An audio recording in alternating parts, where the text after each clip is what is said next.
This girl finds out her entire life is a lie. That's right, she's a robot, designed for clapping. The movie begins with a voiceover monologuing about life being a thick, black cloud of meaninglessness. Cheery stuff. We cut to a grocery store, the natural habitat of the bored soul. Iris is shopping when she spots Josh over the produce display. They engage in a standard rom-com ritual. Awkward glances, dropped fruit, nervous laughter. The voiceover insists this mundane interaction is a transcendent moment. They smile, convinced they are the main characters of the universe.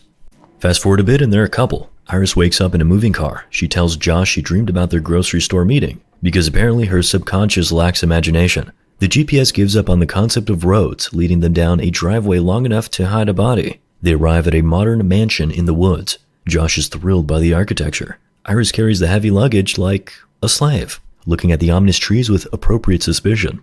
On the porch, Iris worries that Josh's friends hate her. Josh calls her beep boop, please don't, and tells her to repress her personality so she doesn't screw everything up. A woman named Kat opens the door, already marinated in alcohol. She mauls Josh with affection and ignores Iris. Inside, Patrick is cooking scallops. Eli provides more hugs, and a mustache named Sergey makes a theatrical entrance. Everyone is loud, rich, and performatively happy. Iris stands there, radiating the energy of an awkward third wheel at a high school prom.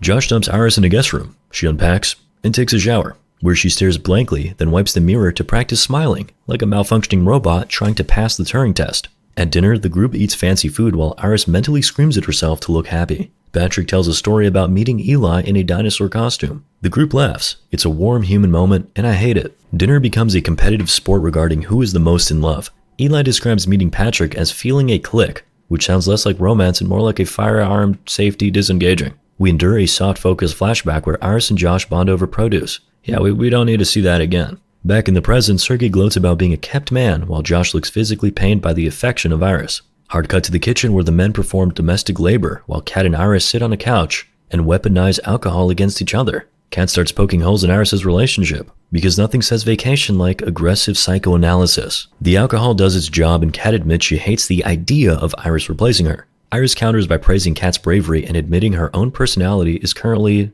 robotic, to say the least. Before they can bond over their mutual damage, Eli initiates a mandatory dance sequence. The group gyrates in the living room, turning the house into a glowing aquarium of bad decisions in the dark woods. Iris participates, but her eyes suggest she is currently calculating the distance to the nearest exit. The party winds down, Sergey is wasted. Josh and Iris transition to the bedroom, where they engage in friction. Josh completes the biological task and immediately powers down like a laptop with a bad battery, ignoring Iris' attempt at intimacy. Morning arrives. Josh bonds with the home's voice assistant instead of his girlfriend, citing a hangover to avoid nature and touching grass.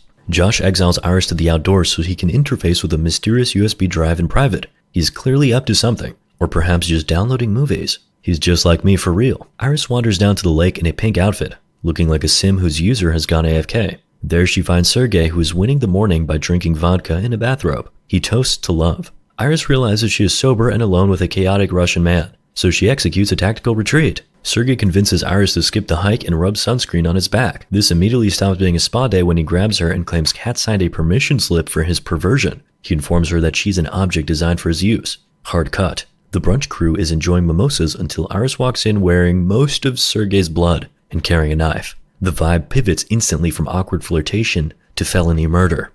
Iris is standing there like a slasher villain. Josh asks for a status report. She explains that Sergey tried to force a hardware interaction. We see the playback. Sergey choked her, so she canceled his subscription to Life. Back in the present, Josh gets tired of the drama and says, "Iris, go to sleep." She powers down instantly. Very convenient. The terrified group decides to tie her to a table. Josh and Eli stand in the sunroom, wondering why the expensive safety protocols fail to prevent the murder. Eli goes to call the cops. Josh stays behind to toggle the power settings. He wakes Iris up. She immediately panics, thrashing against the ropes. Josh switches from tech support to comforting boyfriend, calming her down in a room that feels like an Apple store designed for interrogations. Josh runs a diagnostic. He asks about the weather, and Iris recites the forecast like a smart speaker. He points out she speaks 5 languages she never learned, proving her soul is just a software package. Iris insists her memories are real, specifically a romantic moment with oranges. Not this again, please. The reality check hits. Flashback to Josh signing for a delivery. Technicians unpack Iris from a crate like a high-end refrigerator. It's the least romantic unboxing video in history. The sales rep walks Josh through the user manual. Iris is fully customizable. 100% intelligence makes her a genius, while 0% makes her a toaster. Josh looks uncomfortable with the idea of playing God. The rep mentions a factory reset button behind her ear, just in case she glitches. Hard cut, Iris sits on the couch downloading a software update. They lock eyes, and the movie reveals the romantic meet cute at the grocery store was actually just a file installation. She smiles at him. It is a programmed response.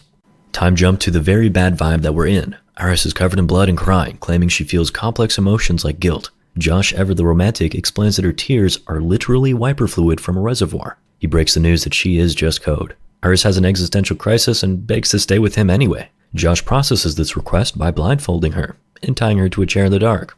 Upstairs, Josh and Kat argue about how to dispose of the robot. Kat calls Iris a used sock. We all have that one sock, and wants her in the trash. Josh, a sentimental fool, wants to give the machine a polite explanation before shutting her down for good. While these geniuses bicker, Iris decides she would prefer not to die. She wiggles across the floor, breaks free from the chair, and takes out Josh when he returns. On the patio, the group finally explains the plot. Josh jailbroke Iris to disable her do not murder safety protocol so she would kill Sergey. The goal is to steal $12 million from the dead guy's safe. And he's like a Russian mob boss, so it's okay. Patrick gets cut out of the deal because, turns out he's also a robot. Inside, Kat opens a secret vault to reveal stacks of cash. They stare at the money, conveniently forgetting that a weaponized, jailbroken android is currently on the loose. We cut to Iris outside in the dirt with Josh's phone. She locates the intelligence slider in the app for her behaviors and cranks it from standard to genius. She's now like super smart or whatever. Meanwhile, the search party is doing a terrible job. Eli complains about the physical exertion of walking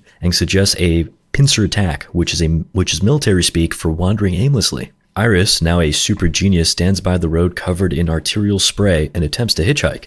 It is not her best idea. Realizing she looks like a murder victim, Iris uses Josh's phone to summon his expensive SUV. The car's AI is cheerful and compliant, completely unaware it is aiding a fugitive. To reach it, Iris sneaks back through the woods barefoot. She watches the humans flirt and joke about hunting gear, completely unaware they are being outmaneuvered by a shoeless robot. The collective IQ of the group is dangerously low. Eli decides the middle of a high-stakes manhunt is the perfect time for a philosophical debate. He asks Patrick how he can tell stories, like the one about how they met, if robots can't lie. Patrick reveals he's known for a long time now that he's a robot, and that his romantic backstory is pre-installed bloatware, but he enjoys the file anyway. We endure a flashback to a Halloween party where Patrick is a vampire and Eli is a dinosaur. They share their clumsy meet cute that looks like it was designed by a committee to sell greeting cards. Back in the sunlit woods, Eli asks what love feels like. Patrick replies, "It feels like pain." They kiss. It is terrifyingly sincere. It doesn't last. Iris is watching from the bushes like a pervert, and Eli remembers he has bills to pay.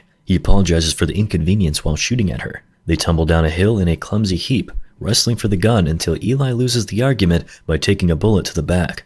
He dies on top of Iris, which is inconsiderate. Patrick arrives just in time to watch his boyfriend become death. While he grieves, Iris wriggles out from under the corpse and flees.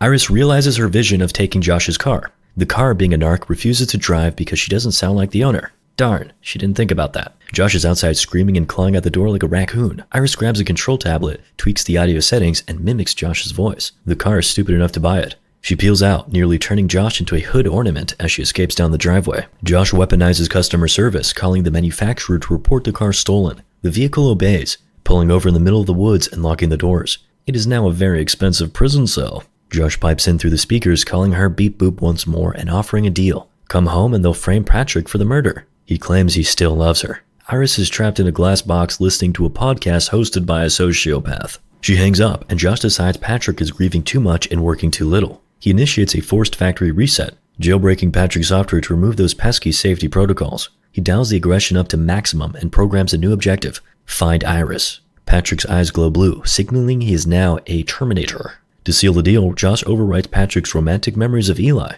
forcing the AI to imprint on him instead. It is the digital equivalent of a lobotomy. Iris crawls out of the wreckage and a police officer arrives. She can't lie to him, but she can switch her language to Russian, and she proceeds to confess to murder in Russian. The cop, a genius of deduction, assumes she's just one of Sergey's employees after he hears his name, and offers her a lift home. Corruption is so convenient. Then, Patrick comes out of nowhere, sprints up, and cancels the officer's life subscription, steals a phone, and drags Iris to the cruiser. Efficiency is key. Patrick drives the defective merchandise back to the house. Inside, Josh and Kat are stress drinking and bickering while Josh fiddles with the remote control for human beings. Patrick parks the squad car and Iris steps out looking like a crashed hard drive because Patrick used the stolen phone to turn her brain off.